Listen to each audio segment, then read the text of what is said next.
우리의 생명이 되시는 주님, 오늘도 우리에게 예배할 수 있는 귀한 시간 주신 감사하고 또 예물을 구별하여 드리게 하여 주심을 감사합니다.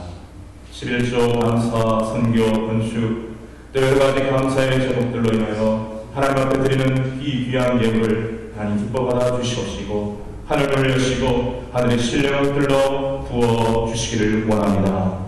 아버지 하나님, 이 귀한 예물을 통하여 하나님의 나라가 확장될 수 있도록 도와주시옵시고 주님, 예물과 함께 우리 드리는 간절한 예배가 신령과 진정으로 하나님께 드려지게 하시며 하나님께 기쁨과 영광이 되게 도와 주시옵소서. 감사드리고 예수님의 이름으로 기도하옵나이다. 아멘. 할렐루야. 제가 할렐루야 하면 아멘 하시고 아멘 하시면 할렐루야 아멘 하시기 바랍니다. 할렐루야. 아멘. 할렐루야. 아멘. 아멘. 아멘. 여러분, 요즘에 제가 팔을 다치고 난 이후에 제가 제 자신을 생각하는데 힘이 좀 다운이 된 것 같은 느낌이 있는데 우리 예배 가운데 아멘 소리 너무 약해진 것 같은 생각이. 우리 대표 기도 하시는데도 아멘 하는 분이 한 분도 없어요. 정말 아멘이 아니기 때문에 아멘 안 하는 건 줄 압니다만 우리 함께 하나님 앞에 그렇습니다. 우리 함께 그 믿음을 고백합니다. 아멘 할 때 그 은혜가 될 줄 믿습니다. 네, 아멘. 여러분, 어느 초등학교에서 선생님이 학생들에게 조금 수준 있는 철학적인 숙제를 내주었다고 합니다. 그것은 무엇이냐면 우리 인생을 또 다른 말로 하면 삶이라고 하십니까? 사에다가 이어드리면 이 삶은 무엇이냐? 삶은 뭐라고 생각하냐? 라는 질문을 선생님이 내주었다고 합니다. 그 중에 많은 아이들이 이제 삶이란 뭘까 부모님에게 물어보고 책도 찾아보고 했는데 한 아이가 고민을 하다가 마침 시장통을 지나가게 되었습니다. 식당 앞에서 지나가게 되었는데 식당 앞에 써져 있는 글씨를 보고 그는 회심의 미소를 지었습니다. 초등학교 4학년 5학년 되는 이 친구는 거기에 답이 있다고 생각한 것이었습니다. 그리고 종이를 꺼내서 받아 적었습니다. 그리고 선생님에게 제출했습니다. 거기에는 뭐라고 적혀있었냐면 삶은 돼지다. 식당 앞에 삶은 돼지 라고 써놓은 걸 보고 삶은 돼지구나 라고 생각하고 삶은 돼지입니다 라고 씁니다. 여러분, 많은 철학자들과 사상가들이 우리의 삶에 대해서, 인생에 대해서 논하고 있습니다.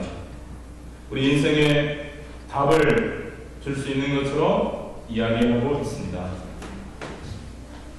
여러분은 삶을 어떻게 생각하십니까? 인생을 어떻게 정의하고 있습니까?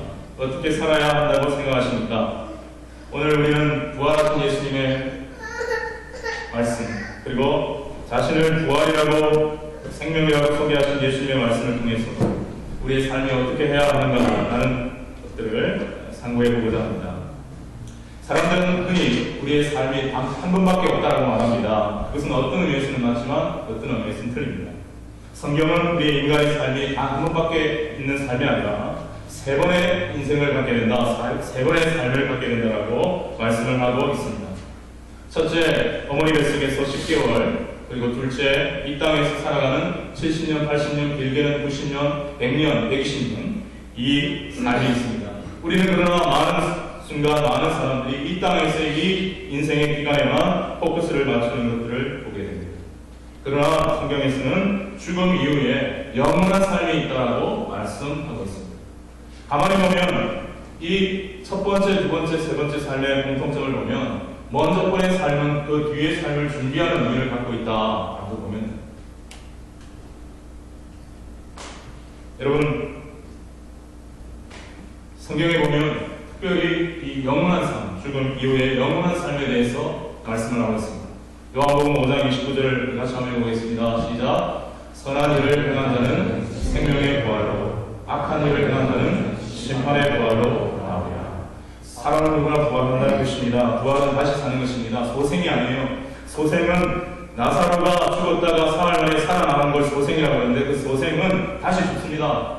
그러나 부활은 다시 죽는 것이 아닙니다. 영원히 사는 걸 부활이라고 합니다. 이 말씀을 하신 분이 예수님인데 예수님의 말씀에서의 선하다고 하는 의미는 도덕적으로 윤리적으로 선하다는 의미가 아닙니다. 창조주 하나님을 믿고 순종하며 그가 보내신 예수 그리스도를 따르며 하나님이 기뻐하신 뜻대로 살아가는 것, 이것을 선하다라고 말하는 것이고 그렇게 살지 않는 것, 그것을 악하다라고 말하고 있는 것입니다.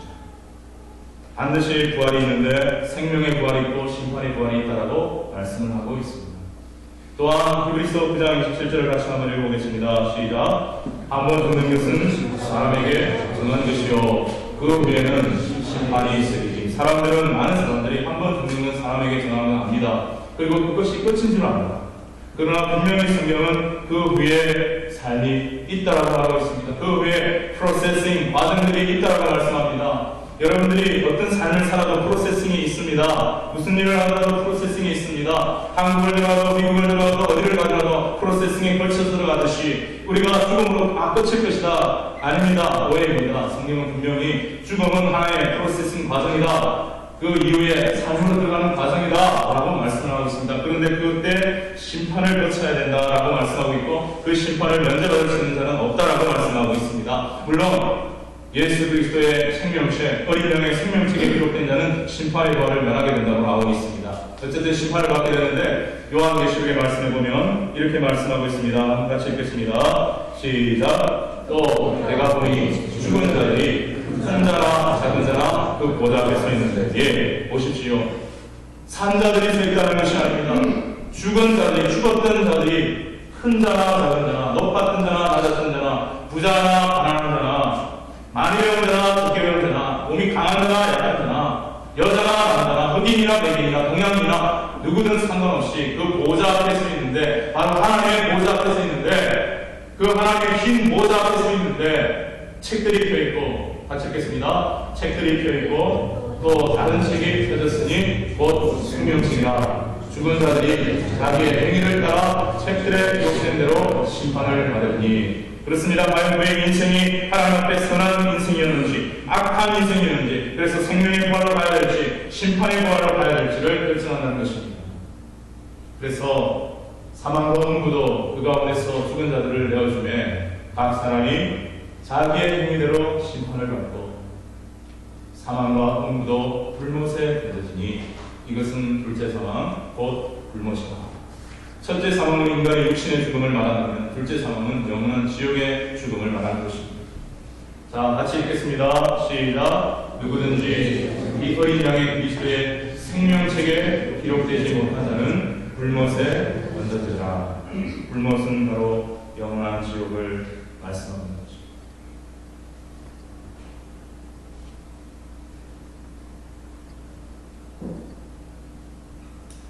다시 말씀드리지만 많은 사람들이 두 번째 인생, 두 번째 삶에 아주 목숨을 걸고 있습니다. 그리고 이것이 단주할 생각하고 있습니다. 여러분 생각해 보십시오. 우리가 어머니 뱃속에 있을 때 이러한 세상이 있었던 것을 상상이라 한 적이 있었습니까? 물론 뭐 인지가 없었다고 말은 못합니다. 다 이해하고 지혜도 있고 지식도 있어요. 감성도 있어요. 그러나 그 캄캄한 어머니 뱃속에서 이 대명천지, 이 넓고 광활한 지구와 우주가 있다는 것 전혀 몰랐을 거예요. 아닙니까? 그처럼 우리가 자칫 잘못하면 하나님이 계시해 주시지 않았다면 우리는 죽음 이후에 이 엄청나고 영원한 삶이 있다는 것을 전혀 모른 채 이 땅을 그냥 털털거리고 그냥 되는 대로 살아갈 수가 있다는 것이죠. 여러분, 우리는 늘 언제나 생각해야 하는 것이 뭐냐면, 예수님이 진짜 말씀하신 게 참인가? 예수님이 정말 하나님의 아들인가? 그리스도이신가? 정말 예수님이 참이라면 여러분 진짜 예수님을 사랑하고 존경하고 따르고 그분의 말씀대로 순종하고 믿고 살아야 할 것입니다. 아멘도 안 하십니까? 아멘. 여러분 정말 진지하게 오늘도 내가 예배드리게 나왔는데 정말 예수님을 내가 믿고 예수님 믿어서 이 땅에서 건강하고 내 자식 잘 되고 부귀영화 누리고 잘 먹고 잘 살기 위해서 나오신 분이 있다면 이 시간 바로 감사하셔서 돌아가시기를 바랍니다. 그러한 믿음도 물론 필요할 수 있고 소중한 믿음일 수 있지만 예수 그리스도를 믿는 궁극적인 목적은 우리가 살 수 없는, 우리가 스스로 구원받을 수 없는 이 죄의 문제, 용서받을 수 없는 죄의 문제, 구원을 돈으로 살 수 없고 공로로 살 수 없고 선행으로 살 수 없는 그 죄 사함의 문제, 구원의 문제, 영생의 문제 해결해 주시기 위해서 하나님께서 유일하게 보내신 독생자 아들 예수 그리스도, 그분의 십자가의 공로와 부활을 믿음으로 말미암아 진실로 회개하고 겸손하게 믿음으로 말미암아 구원받고 이 땅 가운데 하나님의 자녀로 그리고 죽어서도 천국에 영원하게 주님과 함께 살기 위해서 예수 믿는 줄로 믿습니다. 아멘. 그것이 아니라면 뒤에서도 말씀드리겠지만 우리는 위선적인 삶을 사는 것입니다. 한때 여러분 MBC 기자로 뉴스 앵커로 25년 동안 언론에 몸담았던 사람이 있었습니다. 그는 원래 불교에 심취했던 사람인데 결혼을 했는데 예수 믿는 아내였습니다. 처음에는 핍박을 해서 교회를 못 다녔는데 미국 워싱턴 특파원을 가서 그때는 좀 풀렸습니다. 자기는 골프 치러 가고 그러니까 좀 미안해서 내가 교회 가고 싶으면 가라. 그래서 그때부터 교회를 다니기 시작했고 눈물로 남편의 구원을 위해서 기도했습니다. 그리고 한국으로 돌아와서 정신없이 바쁠 때에 그는 새벽 기도를 나갔고 남편의 구원을 위해서 기도했습니다. 여러 가지 이제 그 이후의 일들을 통해서 그가 예수님을 만나게 되고 믿게 되고 53세라고 하는 늦은 나이에 신학을 공부해서 목사님이 되었습니다. 그가 바로 조정민 목사님입니다. 그분이 쓴 책 왜 예수인가 Why Jesus?라는 책에 보면 그는 자신이 예수님을 믿게 된 것이 바로 부활 때문이라고 말씀하고 있습니다. 그 책에서 그는 다음과 같이 말하고 있습니다. 부활이 없다면 예수님은 그저 4대 성인 중 한 사람에 불과하지만 그런데 놀랍게도 예수님은 무덤에서 다시 살아나셔서 부활하셨습니다. 예수님이 우리의 죄를 대신 지시고 죽으시고 무덤에 갇히셨다면 그는 지극히 의로운 사람으로 기억될 것입니다. 그런데 놀랍게도 그는 무덤에서 다시 살아나셔서 부활하셨습니다. 예수님이 부활하셨다면 지금 살아계신다는 뜻입니다. 이것은 눈이 피눈물해질 만큼 놀라운 사건입니다. 그래서 예수님의 십자가의 죽음과 부활이 오늘 사는 나에게 어떤 의미가 있는지가 아주 분명해져야 합니다. 그렇지 않으면 기독교는 허상이 되고 있다. 그리고 그는 그 책에서 계속 이렇게 말합니다. 오늘 우리가 읽은 말씀처럼 예수님은 자기 자신을 부활이요 생명이라고 지칭하셨습니다. 인류 역사상 내가 부활이라고 말하는 사람은 아무도 없습니다. 어느 유명한 철학자도 명상가도 이런 말을, 종교가도 이런 말을 하지 못했습니다. 누군가 이렇게 말했다면 그를 미쳤다고 할 것입니다. 그러나 우리가 믿는 예수님은 분명히 나는 부활이다 라고 말씀하셨습니다. 그렇다면 여러분 예수님이 정말 미치광이거나 아니면 말씀하신 대로 진실로 부활이거나 생명이거나 둘 중에 하나일 것입니다. C.S. 루이스가 선택하라고 했죠. 오랫동안 과연 진실이 무엇이냐고 달려든 사람들이 있었습니다. 그런데 놀랍게도 예수님이 하신 이 말씀이 진실인지 아닌지를 분명하겠다고 진지하게 달려든 사람들은 모두 예수님의 부활을 믿게 되었습니다. 미치광이하고 콧방귀를 낀 사람들은, 무관심했던 사람들은 끝내 예수님을 만나지 못하고 죽었지만 진지하게 진실을 알고자 하는 사람들은 모두 예수님을 만났습니다.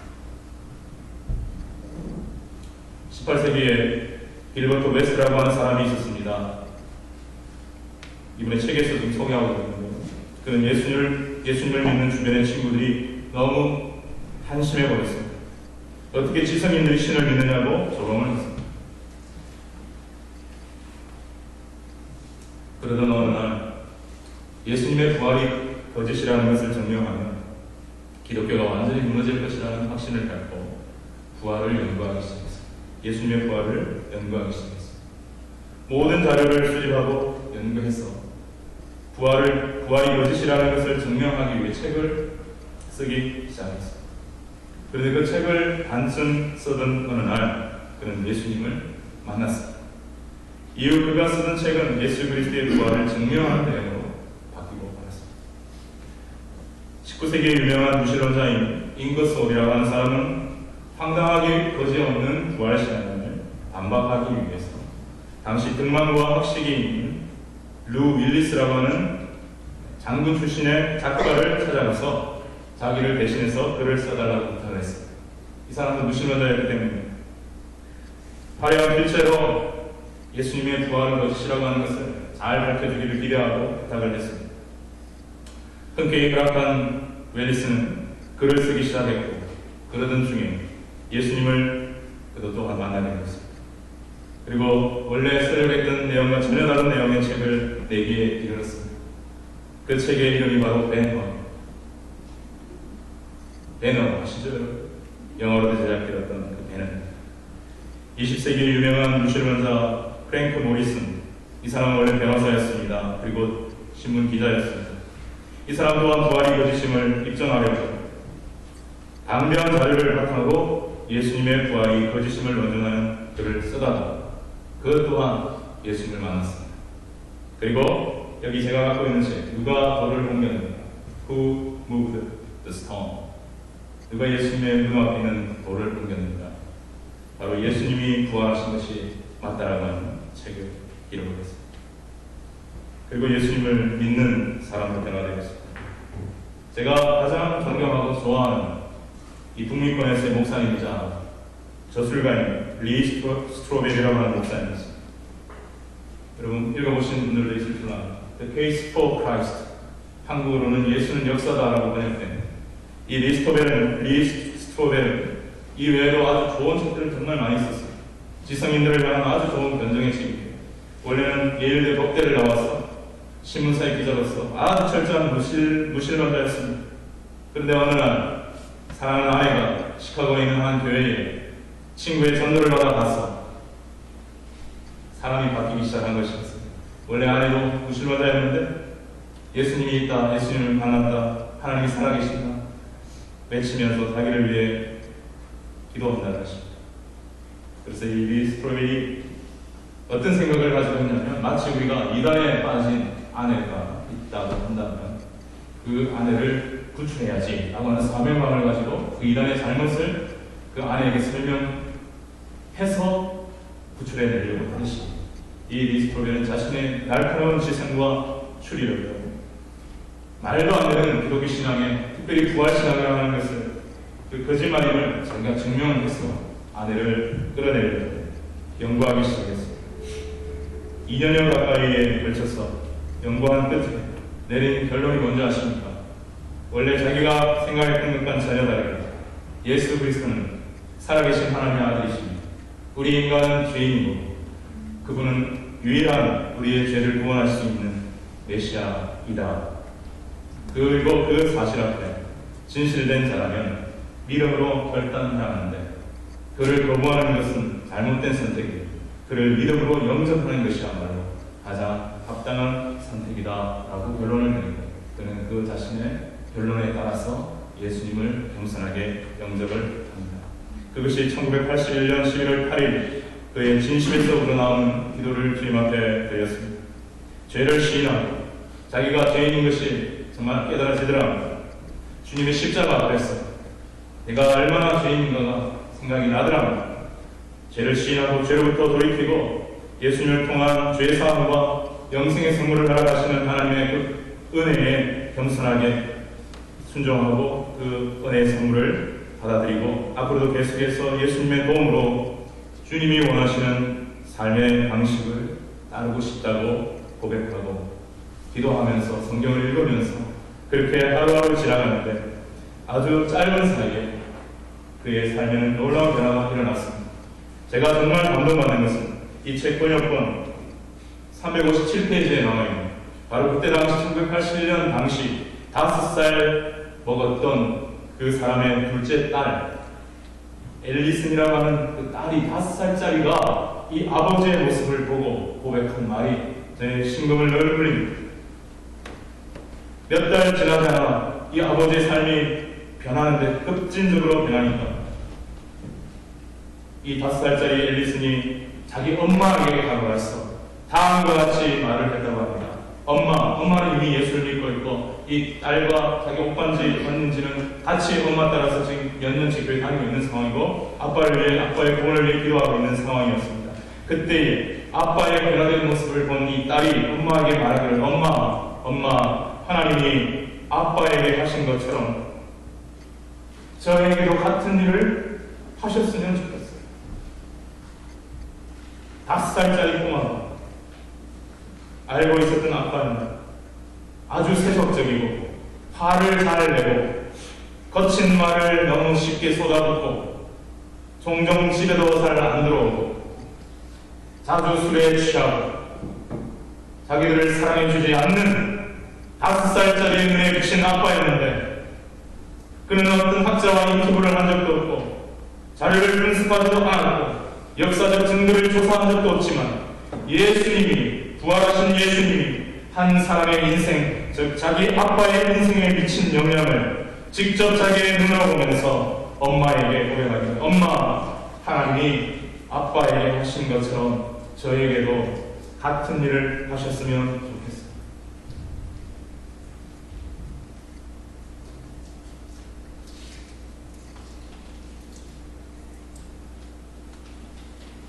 사랑하는 여러분,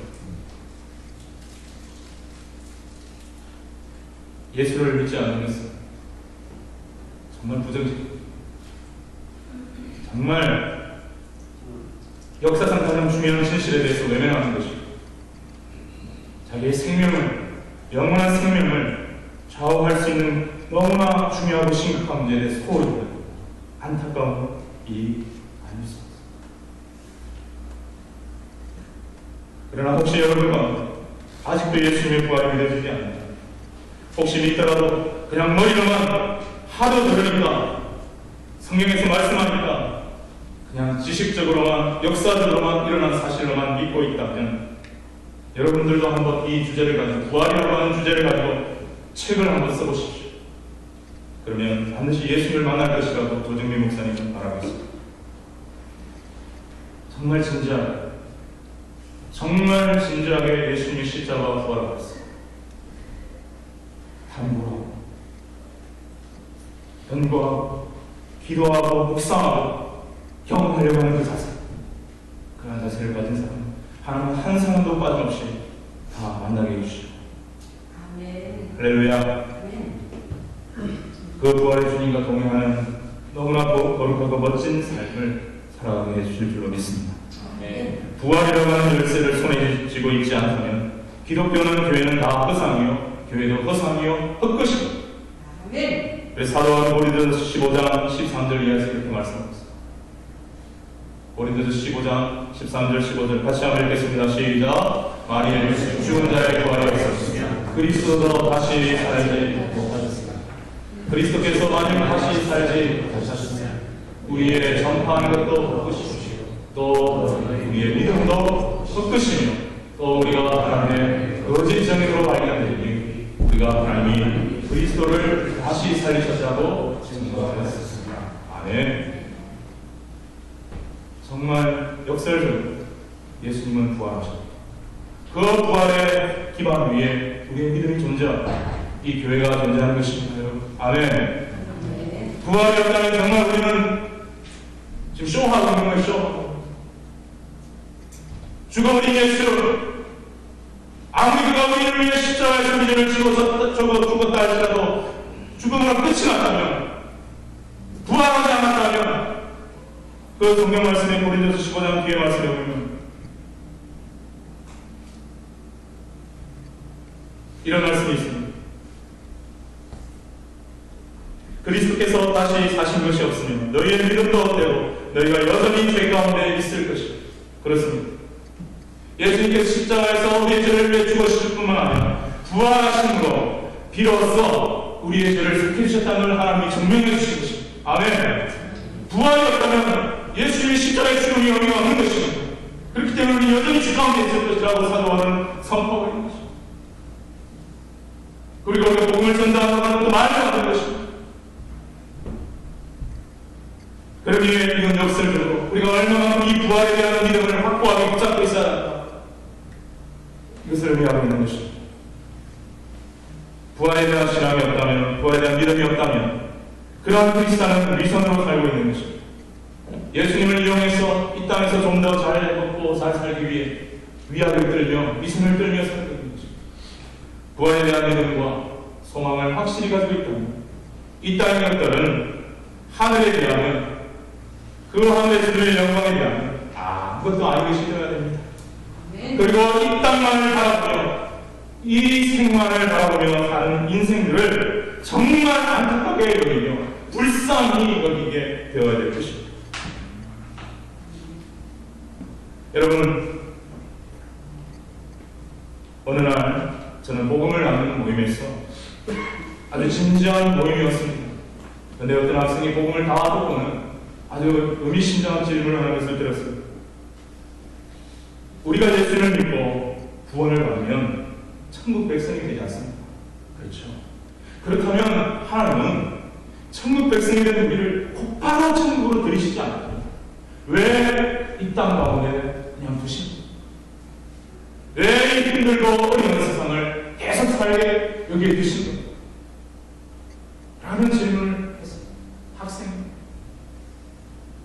의미 있는 질문 아니겠습니까? 여러분, 그때 어떤 한 집사님이 이렇게 말을 했습니다. 그것은 학생 자매님, 엄마 뱃속에 있는 아기가 이 땅에서의 삶을 준비하는 것입니다. 우리도 이 땅 가운데 살아가는 것도 바로 영원한 삶을 살기 위한 준비를 하는 거 아니겠어요?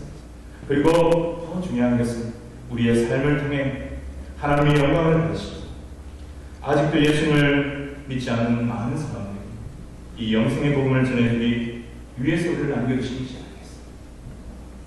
라고 이야기하는 것이었습니다. 저는 옳다고 생각합니다. 그것은 어떻게 보면 예수님의 인생을 보면 이해됩니다. 예수님은 태초에 하나님과 함께 계셨던 말씀이시며 이 말씀은 곧 하나님이시라고 했고, 그런데 이 말씀이 육신이 되어 즉 인간이 되어 오신 분이 예수님입니다. 그러므로 그는 참 하나님이시면서 동시에 참 인간이십니다. 인간의 측면에서 볼 때에 예수님 그는 마리아의 뱃속에서 10달 동안 계셨습니다. 이 세상에 나올 준비를 하신 거죠. 그리고 출생하셔서 약 30년 동안도 조용히 지내셨습니다. 이 30년의 기간도 어찌 보면 바로 주님의 공생애를 위한 준비 기간이라고 볼 수 있는 것입니다. 마침내 때가 차서 세례 요한에게 세례를 받으시고 성령이 비둘기같이 임하실 때에 하늘로부터 하늘 아버지의 음성이 들려왔습니다. 너는 내 사랑하는 아들이라 내가 너를 기뻐하노라. 마가복음 1장 11절에서 말씀합니다. 그리고 3년 동안 복음 전파자로, 치료자로, 말씀을 가르치는 자로, 기도하는 사람으로, 제자를 양육하는 사람으로 사랑과 섬김의 삶을 사시다가 십자가에서 죽으셨습니다. 그리고 부활하셨습니다. 그리고 부활하시고도 40일 동안 이 땅에 계셨는데 사도행전 1장 3절에 보면 해 받으신 후에 바로 십자가에서 죽음을 당하신 후에 또한 저희에게 확실한 많은 증거로 친히 사심을 나타내사 40일 동안 저희에게 보이시며 하나님 나라의 일을 말씀하시니라 라고 말씀합니다. 예수님은 부활하시고 40일 동안 이 땅 가운데 계시면서도 여전히 복음을 전하셨습니다. 하나님 나라의 일을 말씀하셨습니다. 그리고 승천하셨습니다.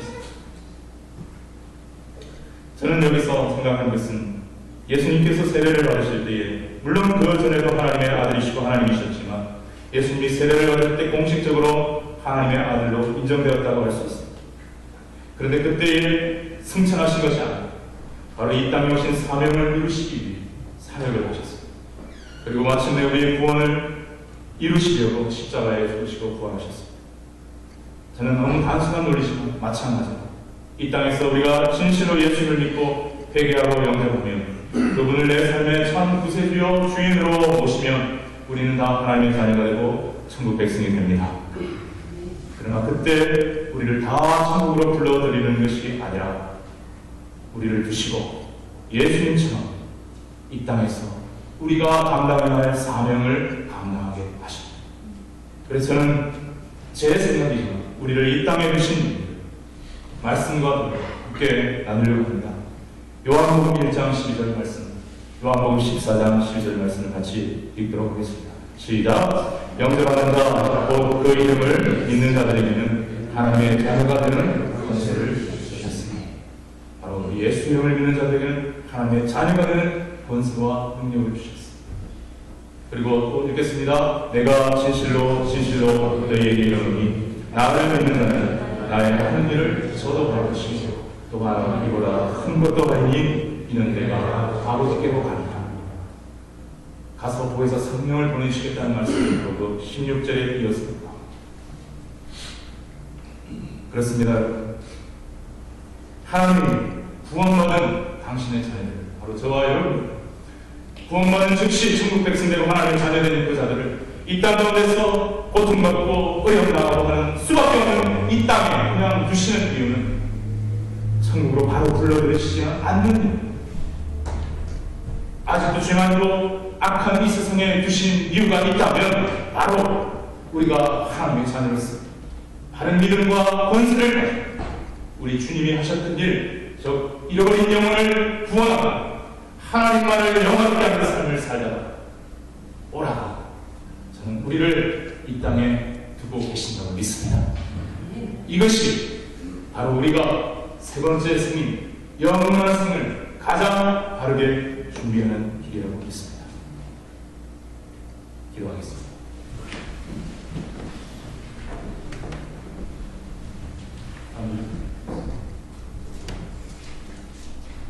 이 시간 정말 다시 한번 결단하시기를 바랍니다. 나는 부활이고 생명이니